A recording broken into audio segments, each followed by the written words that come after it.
Hello everyone, I am Amitabh Chaudhary. Like everyone else, I have had a very difficult time this last 1.5 years with severe restrictions on my movements.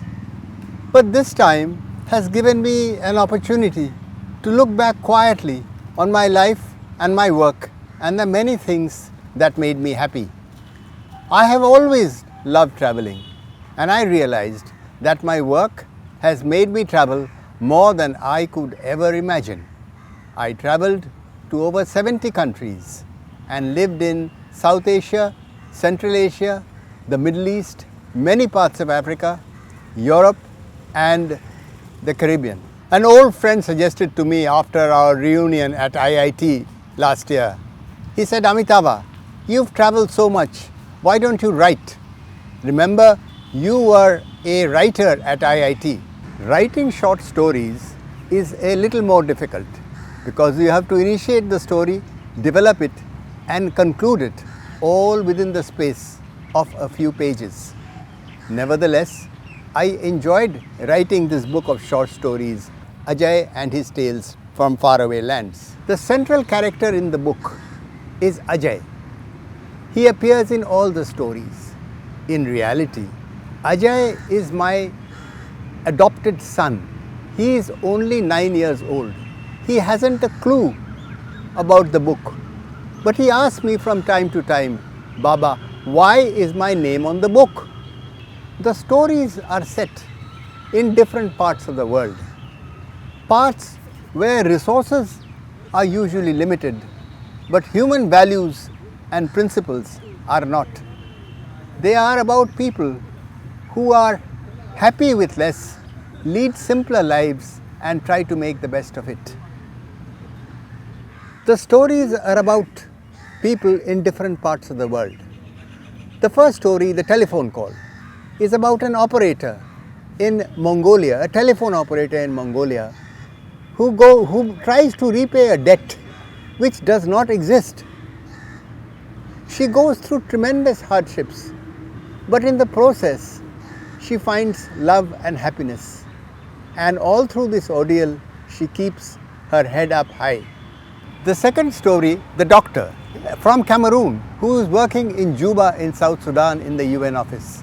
His family is in Cameroon and he has drifted apart from his family. He is a brilliant doctor. Then a blessing comes in disguise which brings his family to him and they reunite.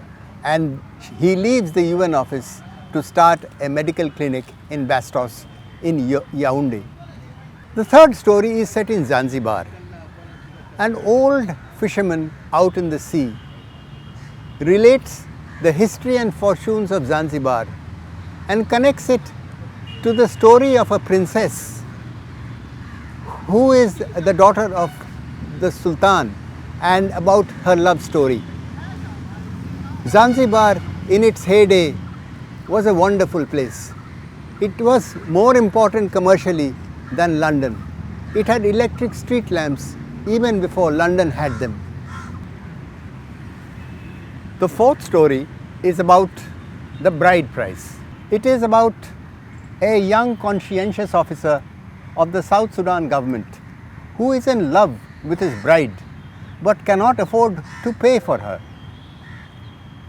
In South Sudan, the custom is that the bridegroom must pay a certain amount of money as bride price to the father of the bride. And in a difficult situation, like in this one, he can even be arrested for non-payment. His uncle and I were fortunate enough to be able to raise funds enough for him to be released from prison. The next story is the story of the landlady in Amman in Jordan. She is a wealthy landlady who regains her second husband, an Iraqi dentist, and finds love and fulfillment. It is set in the backdrop of the US-Iraq war. The next story is about a housewife in Zimbabwe. She finds herself without any money because of the actions of our government to buy food and to keep her family together. She embarks on a misadventure which almost costs her life, but in the end she survives and brings the family together. This is her story. The last story is the blessing. This is the story of a hardworking secretary in the Botswana government who travels from a seminar to see the massive Victoria Falls on the Zambezi. She is from the Kalahari and she has never seen water except a little bit of rain. But when she travels to the Victoria Falls that day, she finds the falls to be dry. No rainfall in the Angolan mountains. There was global warming, they say. So she returns disappointed to the conference she was attending, and when she comes back early, she is able to talk to her superiors and in the process get a prize which she deserves fully. So it was a blessing that there was no water in the falls that day. This is the last story, and these are the 10 stories in my book of short stories called Ajay and His Tales from Faraway Lands. I thank my wife Anuradha for her encouragement, my friends around the world in different offices where I worked, ordinary people I met in airports during game drives who shared their aspirations with me spontaneously. Stephen King said that short stories are like a kiss in the dark from a stranger. I fully agree. I thank you all. This is my maiden effort, my first effort at storytelling, and I would thank you for your support.